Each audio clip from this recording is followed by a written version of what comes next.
What do you want to talk about? Wrestling! And here! Wrestling? Why? It's wrestling. It's wrestling. Why? Why not?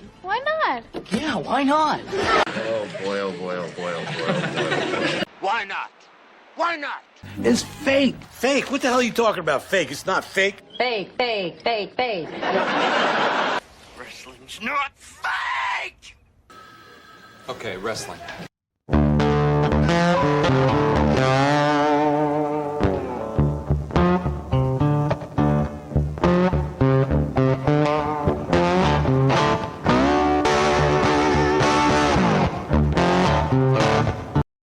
Hello, ladies and gentlemen. Ronald Ray here, your boy with a cornbread accent, welcoming you to my Thanksgiving tradition. Yes, 2 classic wrestling reminiscing videos. Already got out there the Starrcade 86.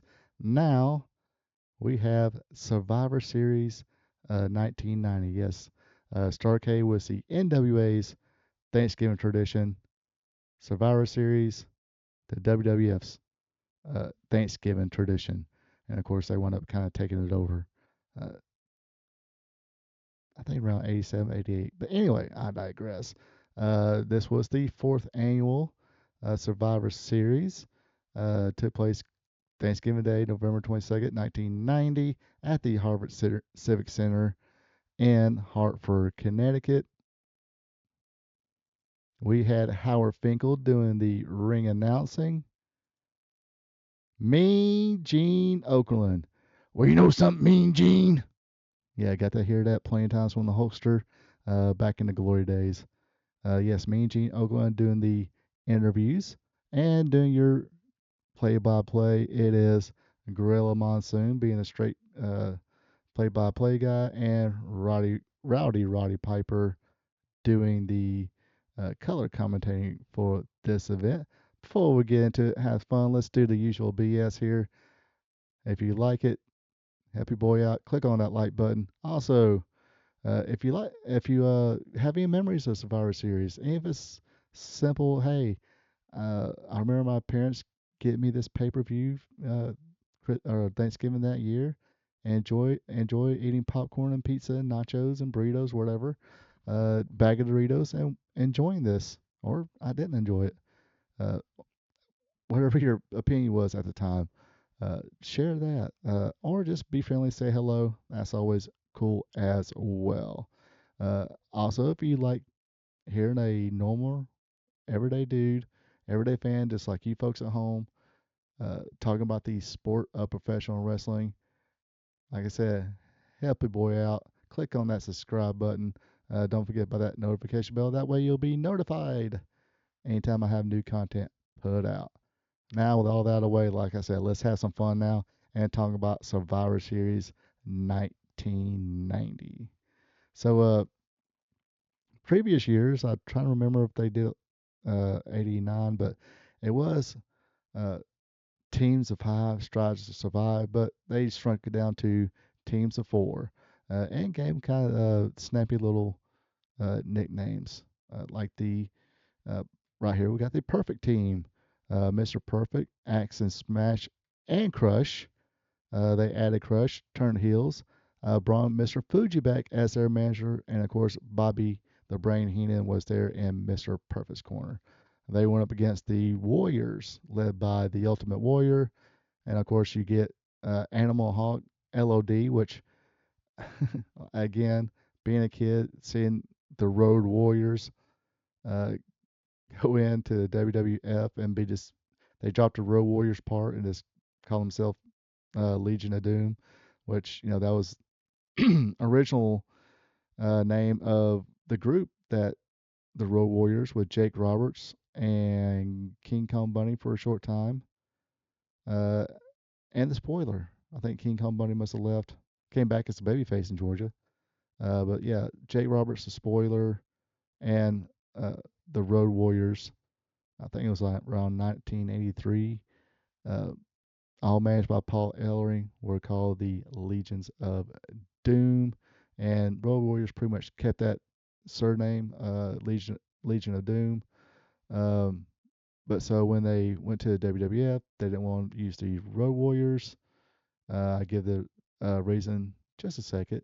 They want to use the Road Warrior, so it's like, hey, just call it Legion of Doom, and that's what worked. Unfortunately, they dropped the Black Sabbath Iron Man intro, even not even a copy like the WCW did at the time of uh, Black Sabbath's Iron Man. Just something was missing. That boom, boom, boom, boom. I mean, you know the song. I'm not going to sing it for you, but that was pretty much equivalent to the bell on the Undertaker's uh, theme when you know business is about to pick up. And rounding out is Texas Tornado, Kerry Von Erich, of course.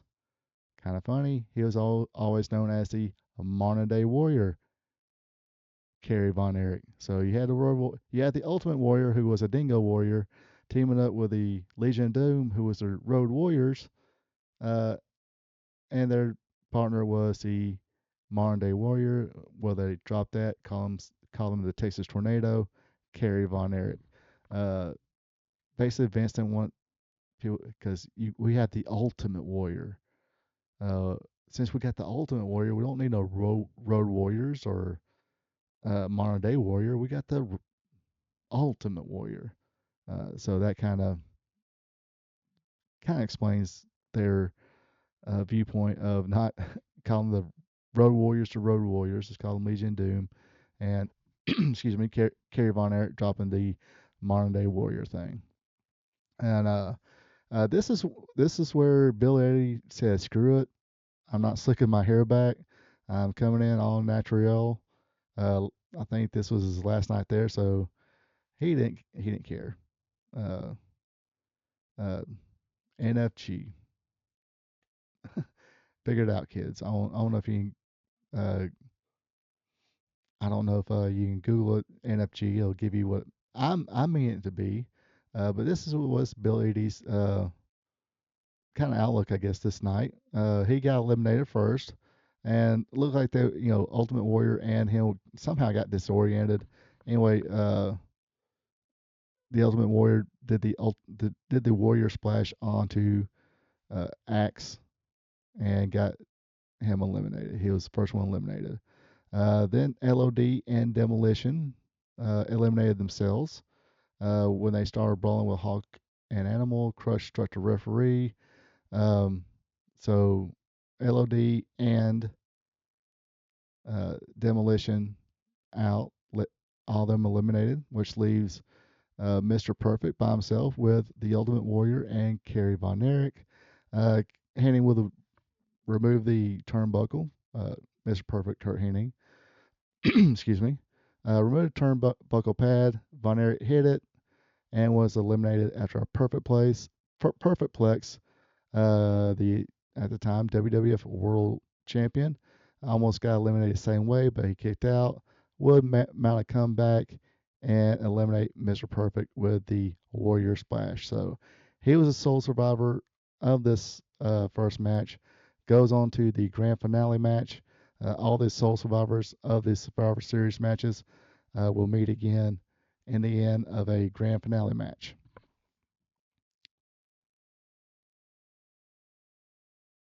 All right, next up we got the Dream Team, led by Dusty Rhodes, of course, with Coco Beware, Bret Hart, and Jim the Anvil Neidhart. And they went up against the Million Dollar Team, Ted DiBiase's Honky Tonk Man and Greg Valentine, who were known as Rhythm of Blues at the time. That's why you see Greg Valentine there with the bottle black hair, dyed black hair like the Honky Tonk Man's. And why not they said, hey, we will have a mystery partner who will debut at Survivor Series. And that mystery partner, everybody should know this, it wound up being The Undertaker. This was The Undertaker's first appearance in the WWF. Of course, I knew him as the Master of Pain in Memphis, and also known him as Mean Mark Callis in NWA WCW at the time. But even though he already had some exposure in Memphis and on WTBS, this is a lot of those fans' first time seeing him. Just to tell you how, I mean, go back and watch. I mean, you see the adults, you know, bright-eyed and crapping their pants just at the sight of, like I said, me, Mark Callis, the Undertaker. Of course, it started off with Bret Hart giving a Taker a try, but didn't fare so well. Tagged in Jim Neidhart, the powerhouse of their team. He didn't fare well either. I mean, the Anvil couldn't even budge him. Said, okay, tagged in Coco Beware. Um, he didn't last long at all. He got hot shotted on the ropes, then got eliminated after a tombstone pile driver. Neidhart would come in to eliminate the Honky Tonk Man after a power slam. Holy shit! During the course of this match too, I was like, I kind of popped. Uh, Dusty Rhodes hit Ted DiBiase with a drop kick. Yes, Dusty Rhodes at that age, pretty much near retirement, hit Ted DiBiase with a drop kick. Anyway, Anvil got tripped up by Virgil and eliminated after a Ted DiBiase clothesline. Uh, we seen the Undertaker first time he walked the ropes. Didn't do the full old school, just climb on top ropes. Walked a little bit because I think WCW NWA used the like elevator cables and had them pretty tight. Uh, so Taker or maybe Mark Callis would walk the ropes. I mean, he can almost walk to the middle of the ring on the top rope and deliver an elbow drop. This time it kind of sagged a little more. So I think they use a more genuine rope as a ring ropes. But he would wind up unassisted. Was climbed the top rope, walked him, delivered a double axe handle on Dusty Rhodes. Covered him 1, 2, 3. This eliminates Dusty. This leaves Bret Hart alone with the Undertaker and Greg Valentine, and Ted DiBiase. Undertaker would wind up getting counted out when he went over to Dusty Rhodes, who put hands on Brother Love. Bruce Pritchard, who was the first manager of the Undertaker, as for Paul Bearer came in. Hart counted a figure 4 with an inside cradle, eliminating Greg Valentine. So no more rhythm and blues. Now it's 1-on-1 Ted DiBiase against Bret Hart. Bret Hart ducked a clothesline, hit a crossbody block, but DiBiase rolled over, hooked the leg tightly. 1, 2, 3. Ted DiBiase is the sole survivor of this one. Now this match did actually two things. One, introduced a new monster in the Undertaker, and I think Dusty, Coco, Bret, Jim did great in putting him over. Might not look a lot, might not have seemed like a lot, but they did a great job doing what they did to help put him over in his first match. And also gave a lot of shine to Bret Hart, who would eventually lose him and Jim would lose the tag team titles. I think somewhat shortly after this. Then, of course, the Hart Foundation as a team was split up. Bret Hart went singles, and rest of his history on there. So there was a lot of shine on Bret Hart, and it kind of showed that he can hang with uh, Greg Valentine and main event star Ted DiBiase.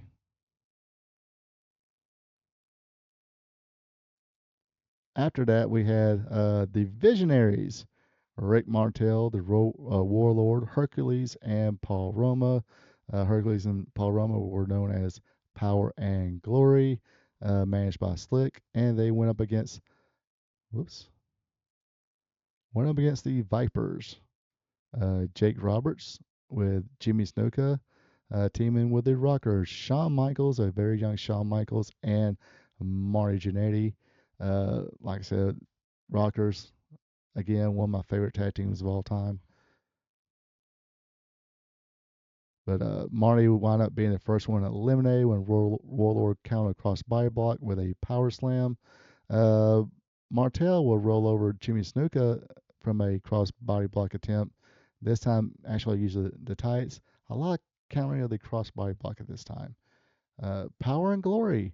wound up eliminating Shawn Michaels after they hit their power plays, which was a Hercules had the opponent uh, score the superplex, and Paul Roma would jump and hit the splash. It was like very sequence move, uh, like a bang bang move. One of my favorite tag team finishers of all time at that point was the powerplex. This leaves Jake Roberts all alone with all four visionaries. Jake Roberts would nail Warlord with a DDT. Ref was distracted. Martel tried to spray uh, arrogance into the eyes of Jake Roberts. Of course, their storyline was during a Brother Love show, Rip Martel did spray Jake Roberts in the eyes with the arrogance. That's why you see the white eye look on Jake Roberts. They wound up having a blindfold match at WrestleMania that year. But anyway, Roberts just had enough. Grabbed Damien, chased Rick Martel out of the ring, but gets counted out. So all four members of the Visionaries wind up being the sole survivors of this match.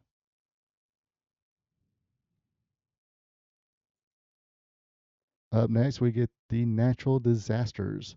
Earthquake, Haku, Dino Bravo, and the Barbarian with Jimmy Hart and Bobby Heenan in the corner. They went up against the Hulkamaniacs. Hulk Hogan, Jim Duggan, Big Boss Man, and Tugboat. Boss Man eliminates Haku with a Boss Man sidewalk slam. Jimmy Hart pulls down the rope on Jim Duggan. Jim Duggan winds up chasing Jimmy Hart around the ring with a 2x4. Jimmy Hart runs to the ring, and of course, Duggan follows him. Poor, let's see who he. Oops. Anyway, Duggan winds up using the board on his opponents. He gets disqualified for doing it. Winds up hitting Earthquake and gets disqualified. Hogan uses a small package, inside cradle, small package to eliminate Dino Bravo. Yes, Hogan knew at least a couple wrestling moves. Barbarian kicked Boss Man in the back when he was hitting the ropes. Earthquake wound up hitting two elbow drops, eliminating Boss Man. Earthquake and Tugboat would go at it. Um, at this time. Funny thing here is went too long after this that they wound up forming a tag team called the Natural Disasters. Towboat changed its name to Typhoon, and like I said, formed the Natural Disasters. So a little bit of history there. But anyway, at this time, they were Earthquake and Tugboat. They fight outside the ring. Both get double counted out. Both are eliminated. This leaves Hulk Hogan with the Barbarian. Top rope clothesline by the Barbarian gets a 2 count, but Hulk Hogan hulks up big time, hits the big boot, leg drop, eliminates Barbarian, making Hulk Hogan the sole survivor of this match. Next up, we get Randy Savage in here. He basically cuts a promo here talking about, hey, he wants the Ultimate Warrior. He wants a world title match. He wants a world title. And by God, if sensational Queen Sherry can smack him around, he should be easy pickings to Randy Savage. All right, next up we got the Alliance here. Nikolai Volkov, Tito Santana, Luke and Butch, the Bushwhackers. Of course, Nikolai Volkov, I guess they said, well, it worked for Nikita Koloff in the NWA. Why not? We'll change Nikolai Volkov. And of course, how many times I got to say this about Luke and Butch, the Bushwhackers? Kid friendly, very kid friendly here. Not the blood and guts sheepers that they were before. Anyway, they went up against the Mercenaries, Sergeant Slaughter, Boris Sukov, Sato, and Tanaka, the Oriental Express, or the Orient Express. Of course, their managers was General Adnan and Mr. Fuji.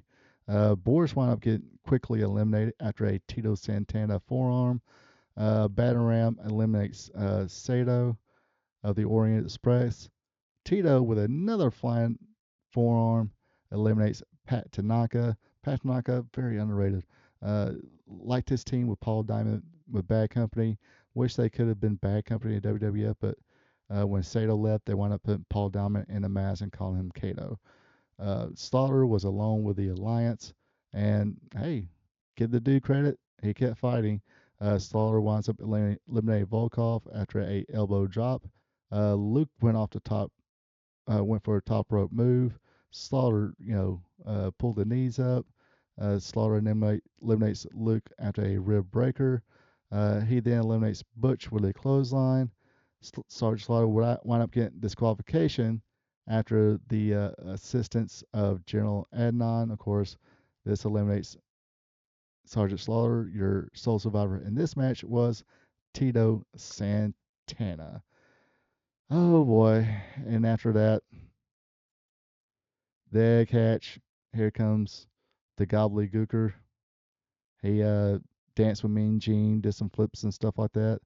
And of course, I think it's well known now the gobbledygooker was Hector Guerrero in a turkey suit. Poor Hector. Homework, kids. Go watch some heel Hector Guerrero. Great stuff. Especially when it was a little bit of time in Memphis. I forgot what year it was. Maybe been 87, I think. Maybe late 87, 88, maybe. But yeah, some good stuff there. And this brings us to the grand finale. Basically a 3-on, let's see. Did one? Yeah, 3-on-5 Survivor Series match here. It was Ted DiBiase and the Visionaries, Rick Martel, the Warlord, Hercules, and Paul Roma, the Power and Glory, with Slick and Virgil at ringside. They went up against Hulk Hogan, the Ultimate Warrior, and Tito Santana. Tito Santana gets eliminated by or actually he eliminates the Warlord first. Quick elimination for the Warlord, and that one, DiBiase will end up coming in, eliminate Santana with a hot shot. Hogan gets worked over. Hogan's jumped up after a powerplex, then hits Roman with a clothesline, eliminating him. Rick Martel is starting getting a whooping from the Warrior and Hogan. He said, "Hey, I've had enough for a night." Jumps out of the ring, heads back to the locker room, gets counted out. This, of course, eliminates Rick Martel. Big boot, leg drop combination eliminates Ted DiBiase. Flying shoulder body splash by the Ultimate Warrior eliminates Hercules Hernandez. So your, I guess, ultimate sole survivors was Hulk Hogan and the Ultimate Warrior. They pose, and people were, I guess, happy. Crowd was very responsive. Like I said, love watching this old school stuff like this because you get the natural crowd reaction. No nursery rhymes or anything like that. No piped up noise. Just a natural reaction, and it's very cool to see.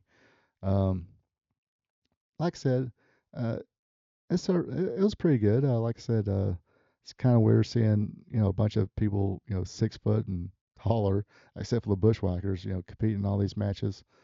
I mean, Tio Santana was considered a kind of a small guy, uh, even though he was, I think, 6'2", 6'3", or something like that. And at this point was great shape. I guess the Rockers were considered small. Marty was 5'10". I think Shawn was 6'1". But yeah, and of course, I mean, wish they could have done something more with the Power and Glory, Paul Roman and Hercules. They seemed to gel well at the time. And I always kind of like, of course, I love that, rockerplex, superplex into a splash. Looked very cool at the time. But yeah, pretty cool event here. But it does, kind of sad, kind of watching this, seeing all the talent, you had the stars in the WWF at the time at this event that who are no longer with us. So I'm gonna leave it with a little tribute to all those stars at the time that entertained me when I was a kid. Uh, so I hope you enjoyed that one. Like I said, if you enjoy this one, click the like button, hit me up with a comment. Other than that, you folks have a good one. Take it easy. Have a great Thanksgiving. Get your belly full. Let's watch some football. Actually, I'm going to indie wrestling show after my Thanksgiving dinner. But drive safely. If you drink, don't drive. All that good stuff. Um, watch your speed because you don't want no DUIs or no speeding tickets. That can ruin your holiday really quickly and kind of kill some of the funds because you're going to be shopping the next day, right? Black Friday. Anyway, I'll get through babbling. Here's a tribute. You folks have a good one.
So long from the peach state of Georgia. Ronald Ray here saying thank you for checking out my video. If you don't mind, go ahead and click that thumbs up button, leave a comment, and share this video with family and friends. I would also appreciate it if you would subscribe to RP2 Vision, where I cover the sport of professional wrestling from yesterday to today. Now don't forget to click the notification bell as well, so you'll be notified when my other weekly content is available, like Wrestling Trivia Tuesday, WWE Raw Recap, and AEW Dynamite Recap. I also have 2 live streams. Every Thursday at 8 p.m., it's Spot Show Live Stream, where I discuss the latest news in professional wrestling. And on Friday nights at 8 o'clock p.m., it's Wrestling Gold Friday Night, where I discuss the good old days of professional wrestling. When wrestling was wrestling, wrestling was real because it's still real to us. Folks, have a good one and take it easy.